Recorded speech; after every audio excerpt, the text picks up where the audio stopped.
नमस्कार, city news के तमाम दर्शकों का मैं अमोल खुड़े हार्दिक स्वागत करता हूं। चलिए देखते हैं कैसा रहा दिन भर के खबरों का हाल। शुरुआत करेंगे जीने की राह इस सुविचार से।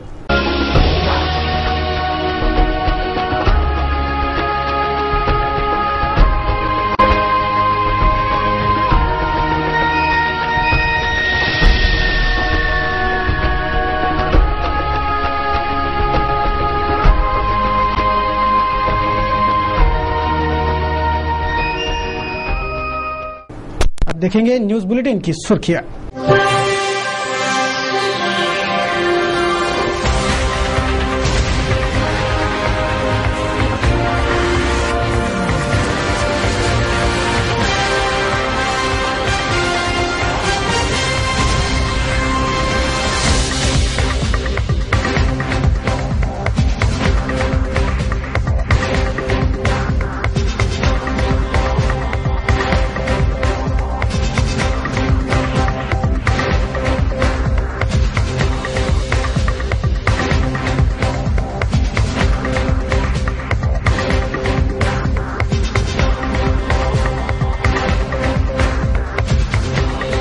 ये थी सुर्खियां और सुर्खियों के प्रायोजक थे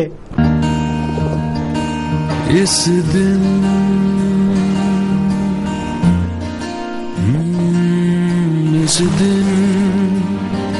का सबसे सुहाना पल कौन सा है, क्या कहता है,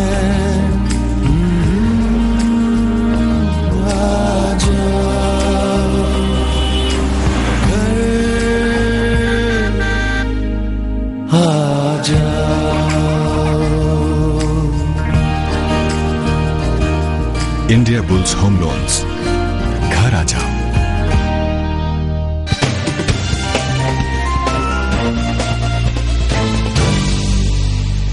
क्या रहा अमरावती शहर का हाल, देखते हैं संपूर्ण समाचार विस्तार से।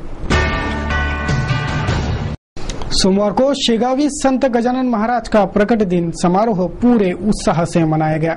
शहर भर के देवालयों से शोभा यात्राएं निकाली गई तथा महाप्रसाद का वितरण किया गया। दिन भर शहर में गन गन गनात बोते यही धुन छाई रही।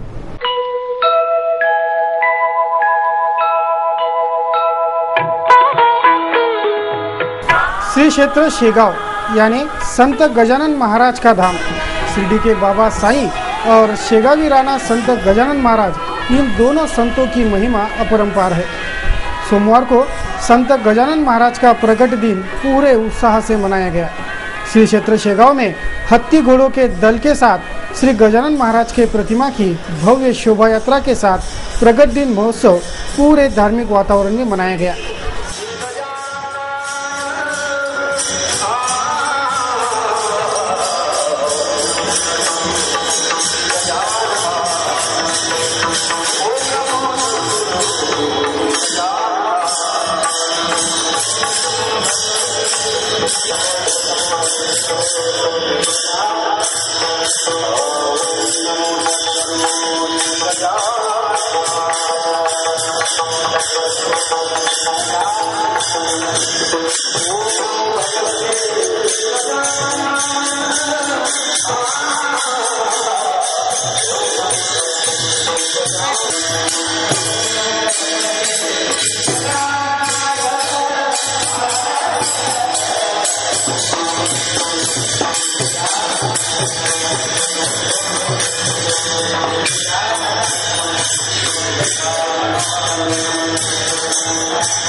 शेगाव की धरती पर ही महानगर में भी प्रकट दिन महोत्सव की धूम रही। शहर भर के मंदिरों में विभिन्न धार्मिक कार्यक्रम, महाप्रसाद, नगर परिक्रमा, शोभा यात्राएं, ऐसे विभिन्न धार्मिक कार्यक्रमों का आयोजन सोमवार को गजानन महाराज प्रकट दिन महोत्सव के श्रृंखला में शहर भर संपन्न हुए।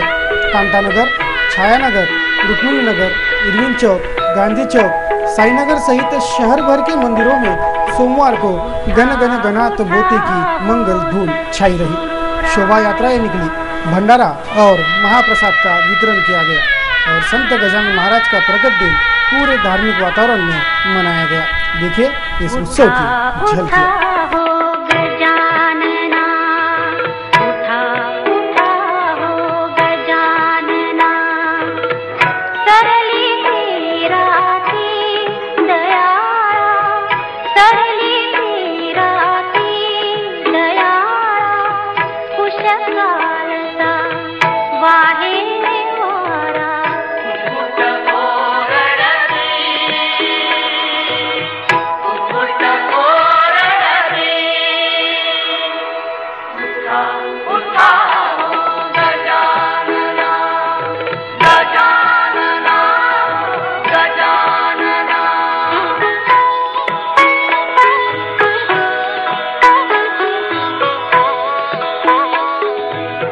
सोमवार को श्रीमती केशरबाई लाहौटी महाविद्यालय में पूर्व विद्यार्थियों का गरिमामयी सम्मान समारोह संपन्न हुआ।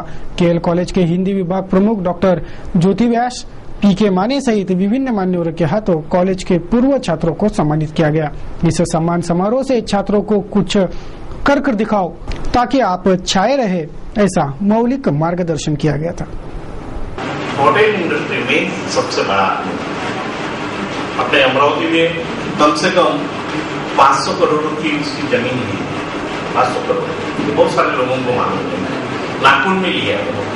वो तो हमेशा बोलता है कि होटल डालना है तो मुझे सिर्फ यह जगह बता दो, मैं होटल कहीं पे भी डाल सकता हूँ, लेकिन वो मेरा होगा। क्यों मेरा होगा? तो यानी हर चीज यानी प्रामाणिकता से की जाए, यहाँ हर चीज अच्छी मिलनी चाहिए। और इसीलिए उन्होंने, और वो जो यानी अपने 35 जिले हैं, 35 जिले में वो एक बार ही आते, दूसरी बार वो भाषण नहीं करते, सिर्फ एक बार भाषण देते। यहाँ हमने एक भाषण रखा था, क्योंकि साधारण परिवार से यानी उनकी आर्थिक स्थिति अच्छी नहीं थी।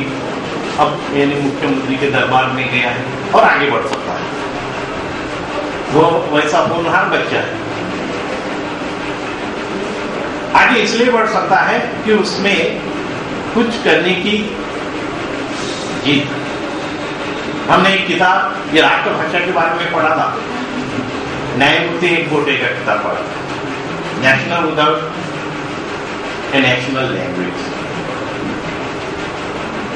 यानी ये देश के लिए सही में राजभाषा है या नहीं, इस बारे में वो किताब। या आंध्र के एजुकेशन मिनिस्टर हो रहे। अगली खबर राजनीति से जुड़ी है। राजनीति क्या होती है, इसका खुलासेवार शहर में देखने मिल रहा है। सभी शहरवासियों ने देखा है कि कैसे शहर के इतिहास में पहली बार ही युवक कांग्रेस के ओर से शिव जयंती का उत्सव धूमधाम से मनाया गया था, पर शिव जयंती मनाना कांग्रेस के नियमों में नहीं बैठता, ऐसा स्पष्ट करते पार्टी के वरिष्ठों ने युवक कांग्रेस के बडनेरा एवं अमरावती इन दोनों शहर अध्यक्षों को निलंबित करने का फैक्स भेजा है, जिससे माहौल गरमाया है। मंगलवार दिनांक 19 फरवरी को शहर में शिव जयंती का उत्सव धूमधाम से मनाया गया था। सबसे महत्वपूर्ण बात तो यह थी कि इस उत्सव में युवक कांग्रेस के ओर से शिव जयंती के उपलक्ष्य में भव्य शोभा यात्रा का आयोजन किया गया था। लेकिन युवक कांग्रेस को शिव जयंती मनाने की क्या सूझी, ऐसा सवाल युवक कांग्रेस के राष्ट्रीय अध्यक्ष राजू सातव और निरीक्षक हिम्मत सिंह, इन नेता द्वयों ने शहर कांग्रेस को फैक्स भेजकर पूछा है। युवक कांग्रेस के शहराध्यक्ष राजा बागड़े और बडनेरा शहराध्यक्ष सागर देशमुख, इन दोनों को कांग्रेस पार्टी के नीति नियमों की धज्जियां उड़ाकर शिव जयंती की शोभा यात्रा निकाली और बाकायदा पावती पुस्तक छापकर लाखों रुपयों की वसूली की और उधम मचाया, ऐसा संगीन आरोप लगाते इन दोनों शहराध्यक्षों को तत्काल निलंबित कर दिया जाए, ऐसे आदेश फैक्स के जरिए शहर कांग्रेस को धमक गए हैं। शिव जयंती मनाकर कांग्रेस अल्पसंख्यकों को नाराज नहीं कर सकती, इसलिए विधायक शेखावत इन दोनों पर निलंबन की कार्रवाई करे, ऐसे फैक्स रूपी आदेश धमके होने से राजनीति की गर्माहट विभिन्न बैठकों से नापी जा रही है। देखते हैं फैसला होता क्या है। लेकिन इतना तो सच है कि राजनीतिक पार्टियां सिर्फ राजनीतिक चालें चलकर ही राजनीति करती रहती है, बाकी कुछ नहीं।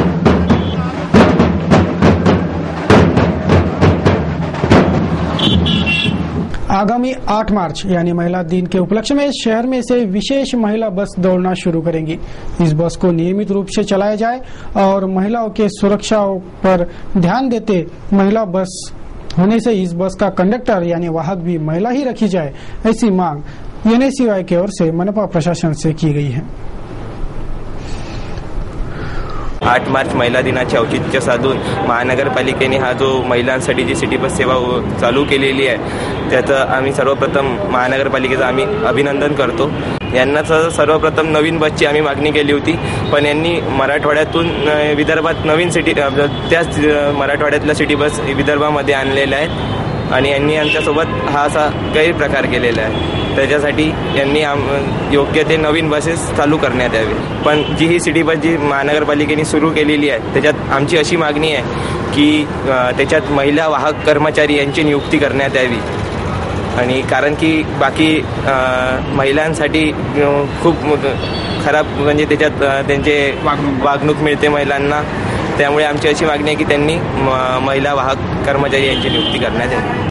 महानगर के समीपस्थ स्थित बडनेरा का मध्यवर्ती रेल स्थानक ऑटो वालों के दादागिरी वाले रवैये के चलते यात्रियों के लिए असुरक्षित हो गया है। यहाँ ना पुलिस की चलती है, ना सिटी बस वालों की, ना GRPF की, सिर्फ ऑटो वाले ही अपना यहाँ राज चलाते हैं, ऐसी शिकायतें कईयों भुक्तभोगी यात्रियों की हैं। बडनेरा रेल स्थानक यानी यात्रियों से हमेशा ही भरा रहने वाला परिसर, 24 घंटे यहाँ यात्रियों की भारी भीड़ होती है और जितने यात्री यहाँ होते हैं उससे ज़्यादा ऑटो यहाँ खड़े दिखाई देते हैं। जैसे ही कोई ट्रेन प्लेटफॉर्म पर पहुँचती है, तमाम ऑटो वाले रेल स्थानक को घेरकर यात्रियों को अपने अपने ऑटो में बिठाने लपकते हैं। पूरा परिसर इस तरह घेरा जाता है कि यात्रियों को कुछ भी नहीं सूझ पाता। कहने को तो यहाँ पुलिस चौकी है, GRPF का थाना भी है, पर यहाँ राज करते हैं सिर्फ ऑटो वाले। सिटी बस तक भी प्रवासियों को पहुँचने नहीं दिया जाता, जिससे यात्रियों को असुरक्षित यात्रा करने की नौबत आती है। यहाँ से सिटी बसेस भी बहुत दूरी पर खड़ी रहती है, ऐसी शिकायतें यात्रियों की है। दादागिरी और अड़ियल रवैया ये ऑटो वाले अपनाते हैं, जिससे यह रेल स्टेशन शायद रेल प्रशासन ने ऑटो वालों के नाम कर दिया हो, ऐसा प्रतीत हो रहा है। दिन भर जो आलम यहाँ होता है उससे पेचीदा माहौल रात को दिखता है। हमारे ही ऑटो से जाना पड़ेगा और इतने ही पैसे चुकाने पड़ेंगे, ऐसी गजब दादागिरी यहाँ ऑटो वाले चला रहे हैं, जिससे इन ऑटो वालों के त्रासदी से निजात दिलाने की मांग यात्री बड़े पैमाने पर कर रहे हैं। बडनेरा में मित्रा महासंघ द्वारा आयोजित अम्बेडकरी जलसा कार्यक्रम हाल ही में संपन्न हुआ। विभिन्न मान्यवर अतिथियों की उपस्थिति में गणमान्य कलाकारों ने भीम गीतों की प्रस्तुति देकर वातावरण भीम स्तुतिमय कर रखा था। देखिए कैसी ताने छिड़ी इस अम्बेडकरी जलसे ने।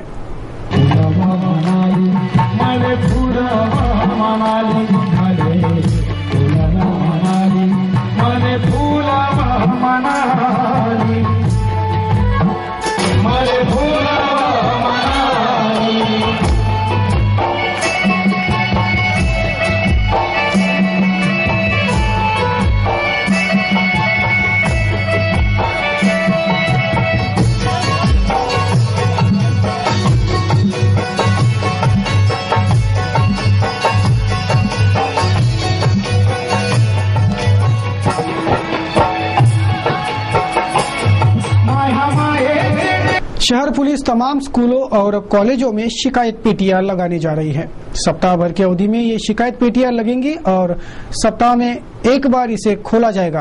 पेटियों में प्राप्त शिकायत का तुरंत निपटारा हो जाएगा, ऐसा CP अजित पाटील का कहना है। नुकताच दिल्लीला झालेल्या महिलावरील अत्याचाराच्या संदर्भात अमरावती शहरात एक नवीन योजना तयार केली आहे। अमरावती शहरात ज्या मुली आहेत कॉलेजच्या किंवा शाळेतल्या मुली आहेत त्यांना काही तक्रार करायची असेल तर ती तक्रार पोलीस स्टेशनला येऊन न करता त्या ठिकाणी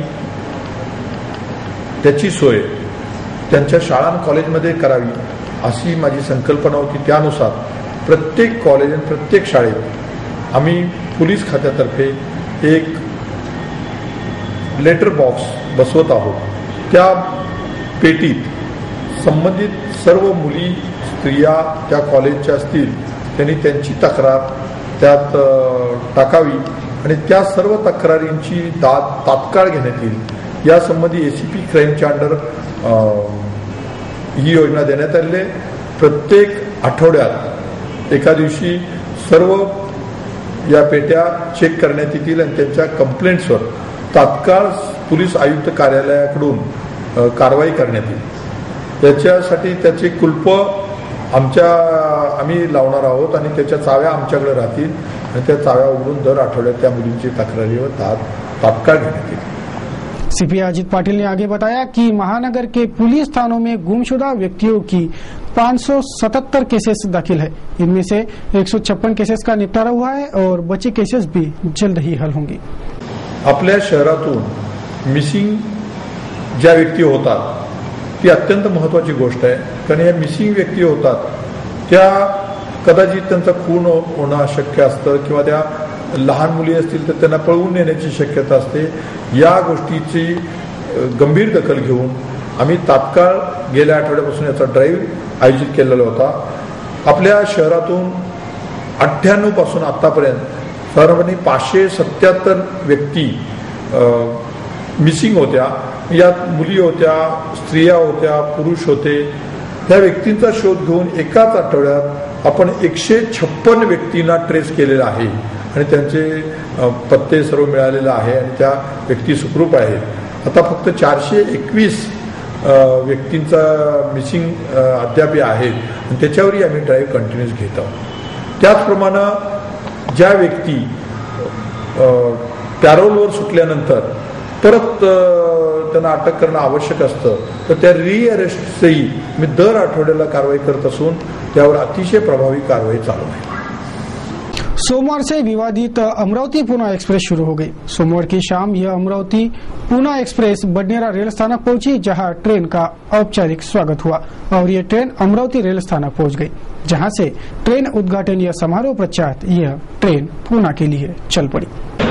सोमवार से विवादित अमरावती पुणे एक्सप्रेस की शान से शुरुआत हो गई। अमरावती पहुंचने से पूर्व ही इस नई नवेली ट्रेन का बडनेरा रेल स्टेशन पर स्वागत किया गया था।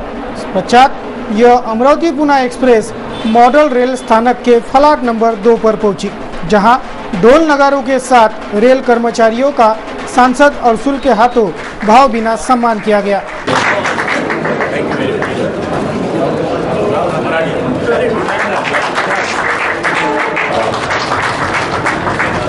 यह ट्रेन बीते समय की मांग थी, आज वो पूरी हो गई, इसका आनंद हो रहा है। अमरावती पुणे एक्सप्रेस से यात्रियों की परेशानी खत्म होगी, ऐसा आशावाद इस वक्त व्यक्त किया गया। की याची मला जाणीव आहे की पुण्याला जवळपास या अमरावती जिल्ह्यातून 3 ते 3.5 हजार विद्यार्थी शिक्षण घेत आहेत। तितकेच विद्यार्थी अकोल्याचे आहेत, तितकेच विद्यार्थी पुणे बुलढाण्याचे आहेत। आणि आपल्या सगळ्याला आठवत असेल या अमरावती मॉडेल स्टेशनच्या उद्घाटन प्रसंगी तत्कालीन रेल्वे मंत्री तिवारीजी होते आणि सुदैवाने आपल्या माजी महामहिम राष्ट्रपती प्रतिभाताई होत्या, डॉक्टर शेखावत होते, आमदार बाळासाहेब होते आणि या गाडीची मागणी मी त्यांच्या सगळ्यांच्या साक्षीने त्यांच्याकडे केली होती रेल मंत्र्याकडे आणि त्यांनी ती मागणी स्वीकारली। त्याचं फलित म्हणून ही गाडी आता पुण्यावरून आली, परंतु नांदेड आणि लातूर मार्गे आहे आणि त्याचा परिणाम जर ती मनमाड भुसावळ मार्गे गेली असती तर ती साधारणतः 12 ते 13 तासात गेली असती। आज हिला 17 ते 18 3 वेळा तिला इंजिन बदलावं लागणार आहे। आता याच्यामध्ये एक राजकारण आलं, लातूर आणि नांदेडच्या मंडळींनी ती मागणी केली आणि एका दगडात 3 पक्षी मारण्याचं काम रेल्वे मंत्र्यांनी केलं आणि म्हणून आमची दुसरी मागणी आहे ही आठवड्यातून 2 वेळा गाडी चालणार। तर तर दुसरी गाडी जी पुण्यावरून भुसावळपर्यंत येणार आहे ती त्यांनी आमच्या या ठिकाणी अमरावतीपर्यंत आणावी आणि या मार्गाने ती जर 3 दिवस चालली, या मार्गाने 2 दिवस चालली तर आमची बऱ्यापैकी अमरावती जिल्ह्याच्या व्यापाऱ्यांची, उद्योगपतींची, विद्यार्थ्यांची सोय होणार आहे. आज या महामार्गावरून पुण्याला जाणाऱ्या जवळपास 150 बसेस धावत आहेत. ज्यावेळेला सीझन असतो त्यावेळेला वाटतं ती किंमत लावण्याचं काम त्या तिकिटाची हे बसवाले करतात आणि पुन्हा ही सुरक्षित वाहतूक नाही. मध्ये भेकरला एका बसचा अपघात होऊन त्या ठिकाणी तिला आग लागली आणि बऱ्याचशा लोकांचं मृत्यू झाला. आणि म्हणून एक सुरक्षित वाहतूक आपल्याला मिळाली पाहिजे, स्वस्त वाहतुकीमध्ये जाता आलं पाहिजे. या भावनेतून अनेक गोष्टी आपण करण्याचा या रेल्वेच्या खात्यामध्ये प्रयत्न केला. आपण सर्वजण साक्षीदार आहात. नारखेड रेल्वे लाईन बंद पडलेलं काम आपण पूर्णपणे चालू केलं. आता त्या ठिकाणी एक हॉलिडे एक्सप्रेस धावते आणि कालच्या बजेटमध्ये आणखी त्याच्यावर 2 गाड्या, एक भुसावळ अमरावती येणारी पॅसेंजर ही नारखेड पर्यंत धावणार आहे. अमरावतीवरून स्वतंत्र अशी एक पॅसेंजर ही अमरावतीवरून नारखेड पर्यंत धावणार आहे. त्याचबरोबर इंदोर यशवंतपूर ही गाडी जी आहे ती चालू राहून खूप काही अमरावतीसाठी करावं असं वाटतं, बऱ्यापैकी झालेलं आहे पण अजूनही खूप बाकी आहे. याची परिपूर्ण जाणीव माझ्या मनामध्ये आहे. आज आमची लोक संतुष्ट आहेत, परंतु माझ्या हिशोबाने अल्प संतुष्ट आहेत. परिपूर्ण संतुष्ट व्हायला अजून बरंचसं काम बाकी आहे. शकुंतला रेल्वेचं ब्रॉडगेजचा प्रस्ताव जवळपास मान्य झालेला आहे. प्लॅनिंग कमिशनकडे जाऊन येणाऱ्या सप्लिमेंटरी बजेटमध्ये त्याची प्रोव्हिजन होऊन तिसरं ब्रॉडगेज मध्ये काम करायला सुरुवात होईल अशी मला 100% गॅरंटी आहे. महाराष्ट्राकरता आणि विदर्भाकरता विशेष काही मिळालं नाही, परंतु या तुलनेमध्ये आपल्या अमरावतीला बरंचसं काही आपण सतत फॉलोअप केल्यामुळे मिळालं. काही आमचे लोकप्रतिनिधी आहे न केलेल्या कामाचं श्रेय घ्यायचा प्रयत्न करतात, आपले बोर्ड लावतात. आता हे धंदे त्यांनी बंद केले पाहिजे. आज कुठे दिसले नाही. मला वाटलं होतं किंवा त्यांच्या हद्दीमध्ये बंडनेर आलं तर दिसतील, पण ही आमची सगळी संख्या बघितल्यानंतर वाटलं असेल की सगळं इथं काय आपल्याला निभावं लागणार नाही आणि म्हणून ते गायब झालेले दिसत आहे. पण त्यांनी लक्षामध्ये ठेवावं, हे धंदे बंद करा. केलेल्या कामाचा पाहिजे तेवढा प्रचार करा, मला काही म्हणायचं नाही, पण न केलेल्या कामाचा आणि दुसऱ्याच्या कामाचा प्रचार आपल्या नावावर लावू नका. जनता आता वेडी राहिलेली नाही, ते सुज्ञ आहेत. त्यांनी याची दखल केव्हाच घेतलेली आहे. आणि म्हणून या ठिकाणी मी एवढंच सांगेन, काम अजून भरपूर आहे. अनेक गाड्या सुरू करायच्या आहेत, अनेक गाड्या सुरू झालेल्या आहेत, अनेक गाड्यांचे थांबे आपण घेतलेले आहेत आणि ह्या सगळ्याचा पाठपुरावा करून की या रेल्वेमधून जास्तीत जास्त फायदा किंवा नारखेड रेल्वे लाईन चालू होते, वलगावला मालधक्का सुरू झाला पाहिजे. त्याचबरोबर आमचा संत्रिपिकोणाला त्या ठिकाणी मुळशी वरून या ठिकाणी सुद्धा मालधक्के तयार झाले पाहिजे. शेतकऱ्यांच्या मालाची नेहण जाण्याची सोय झाली पाहिजे. किंबहुना अचलपूर रेल्वे ब्रॉडगेज मध्ये रूपांतर होताना ती चांदूर रेल्वेला 20-22 किलोमीटर जोडली गेली पाहिजे, जेणेकरून या जिल्ह्यातल्या 14 तालुक्यापैकी 13 तालुक्यांना रेल्वे मिळणार आहे. हा माझा प्रयत्न आहे. आणि म्हणून आपल्या सगळ्यांचं सहकार्य, सगळ्यांचे आशीर्वाद, सगळ्यांचा विश्वास यामुळे आम्हाला एक शक्ती येते आणि सातत्याने याचा पाठपुरावा करून आपल्याला अपेक्षित गोष्टी साध्य करता येतात. म्हणून आपल्या सहकार्याची, आपल्या विश्वासाची आणि आपल्या आशीर्वादाची अपेक्षा व्यक्त करतो आणि बहुसंख्येने आपण या ठिकाणी या गाडीचं स्वागत करायला आलात त्याबद्दल आपल्याला मनापासून धन्यवाद देतो आणि या ठिकाणी थांबतो. जय हिंद, जय महाराष्ट्र. तो उपस्थितों ने भी इस ट्रेन के शुरुआत की जमकर खुशियां बांटी. विधायक शेखावत भी उनके समर्थकों संग इस ट्रेन का स्वागत करने अमरावती मॉडल रेल स्थानक पहुंच गए थे. एक अजून मला सांगायचं वाटतं तो म्हणजे बंडनेराला होऊ घातलेला रेल्वे वॅगनचा कारखाना. तिथे आधी फार कमी शेती जी एक्वायर करायची होती, अधिग्रहण करायची होती, त्याची खूप कमी किंमत मिळत होती. पण त्यानंतर मग शासनाकडनं आपण कलेक्टरकडे बैठका करून ती वाढवण्यात आली. पण काही नेते मंडळीने, जसं खासदार साहेबांनी नाव घेतलं नाही, मी सुद्धा घेत नाही, म्हणत असाल तर मी पण त्याच्यामुळे खूप अव्वाच्या सव्वा भाव मागितला आणि त्याच्यामुळे प्रॉब्लेम झाला. ते जमिनीचं अधिग्रहण होऊ शकलं नाही नाहीतर आपल्या राष्ट्रपती प्रतिभाताई पाटील त्यांच्या हातून त्याचं सुद्धा भूमिपूजन होऊन आज तो 250 कोटीचा कारखाना होऊ घातला असता आणि तिथे जवळजवळ 1500 मुला-मुलींना नोकऱ्या लागणार होत्या. हा प्रश्न प्रलंबित झाला. आज आता होण्याला हळूहळू, जसं खासदार साहेब म्हणतात, हळूवारपणे पैसे येतात. पण त्यावेळेस जर झालं असतं तर पटापट पैसे येऊन इथे ज्या पद्धतीने आपलं मॉडेल रेल्वे स्टेशन झालं, ज्या गाड्या आपल्याला भराभर मिळाल्या, असाच विकास सुद्धा आपल्याला बघायला मिळाला असता. पण काही हरकत नाही, आता सुद्धा हा प्रयत्न आपला सुरू राहील की कशा पद्धतीने हा कारखाना इथल्या बेरोजगारांकरता, तरुणांकरता जो विषय तो सुद्धा मार्गी आपण लावू. पुन्हा एकदा महाराष्ट्राला रेल्वेकडनं फारसं जे काही अपेक्षित होतं ते मिळालं नाही. पण जसं अडसूळ साहेब बोललेत, मी सहमत आहे. आपल्या अमरावतीला जवळजवळ 45 कोटी रुपये या बजेटमध्ये मिळालेत. मी आता थोड्या वेळापूर्वी मीडियाला सांगताना याच्यामधून वाचून दाखवलं की आपल्याला काय मिळालेलं आहे. आणि त्यामुळे आपल्याला या वर्षी सुद्धा आपले विकासाचे कामं होत राहतील. पण हा फ्लायओव्हर सुद्धा मार्गी लागला पाहिजे. आणि त्या बाबतीत मी आधी सुद्धा बोललोय आणि आता सुद्धा बोलतो की विकासाच्या बाबतीत खासदार साहेब आणि मी स्वतः पक्षाचा विषय न ठेवता हा कशा पद्धतीने विकास होईल हाच आमचा दोघांचा प्रयत्न राहील. ते जेव्हा दिल्लीला आपण बन्सल साहेबांकडे जाल, मी सुद्धा आपल्या सोबत जाऊन आपण हा प्रश्न मार्गी लावण्याचे प्रयत्न करूया. पुन्हा एकदा सगळ्यांना ही नवीन गाडी आली आहे त्या आनंद उत्सवामध्ये सगळ्यांना मी पुन्हा एकदा शुभेच्छा देतो आणि थांबतो. धन्यवाद. जय हिंद, जय महाराष्ट्र. औपचारिक समारोह पश्चात अमरावती पुणे एक्सप्रेस को हरी झंडी दिखाकर रवाना किया गया और बहुप्रतीक्षित अमरावती पुणे एक्सप्रेस की दौड़ सोमवार से शुरू हो गई. देखेंगे और क्या कुछ हुआ महानगर में, एक नजर में महानगर की मुख्य खबरें. सोमवार की शाम फ्रेजरपुरा पुलिस थाना क्षेत्र के पंचवटी धाम मंदिर में महाप्रसाद लेने गए युवकों में मामूली विवाद में हाथापाई हो गई. इस हाथापाई में फ्रेजरपुरा स्थित भगत सिंह चौराहे के रहवासी बेनीश्याम फूलचंद मंडले नामक 22 वर्षीय युवक की घटनास्थल ही मौत हो गई. पेट में जबरदस्त फाइट लगकर उसकी मौत होने का प्राथमिक अनुमान है, तो शराब के नशे में ये वारदात होने की जानकारी है. घटना के 1.5 घंटे भर में ही पुलिस ने विनय कृष्णमूर्ति गोड़े और रवि विश्वनाथ गडलिंग इन बिच्छू टेकड़ी निवासी 2 आरोपियों को हत्या के जुर्म में गिरफ्तार किया.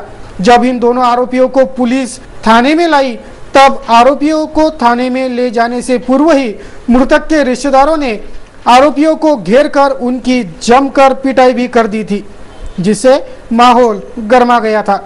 फिलहाल माहौल शांत है और फ्रेजरपुरा पुलिस घटना के जांच में जुटी है.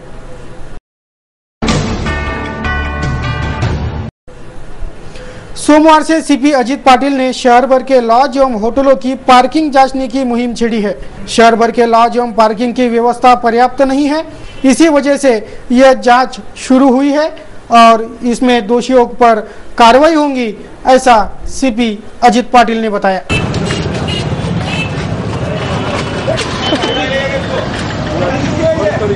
ये रास्ता का एक ही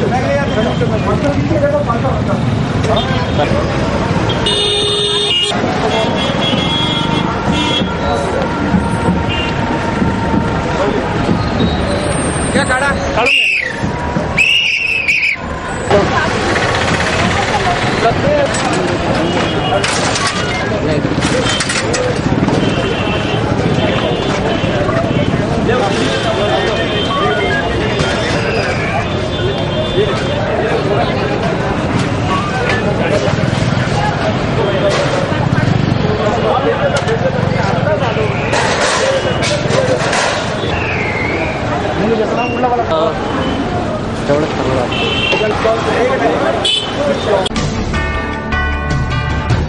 इस न्यूज बुलेटिन में बस इतना ही. अंत में एक बार फिर नजर डालेंगे आज की सुर्खियों पर.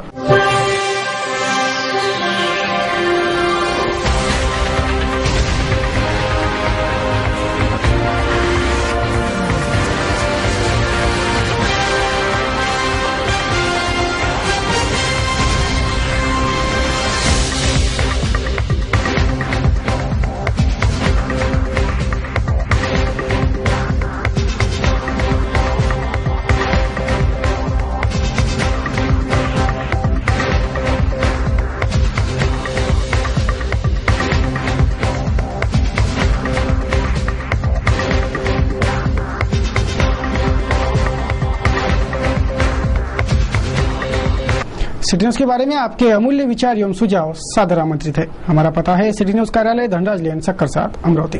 हमारा वेबसाइट एड्रेस है www.citynews.net.in। सिटी न्यूज पर कार्यक्रम और खबरें निरंतर जारी रहेंगे। आप बने रहिए सिटी न्यूज के साथ और तब तक के लिए मुझे दीजिए इजाजत। जय हिंद। इस दिन का सबसे सुहाना पल कौन सा है, क्या कहता है घर आ जाओ। इंडिया बुल्स होम लोन्स, घर आ जाओ।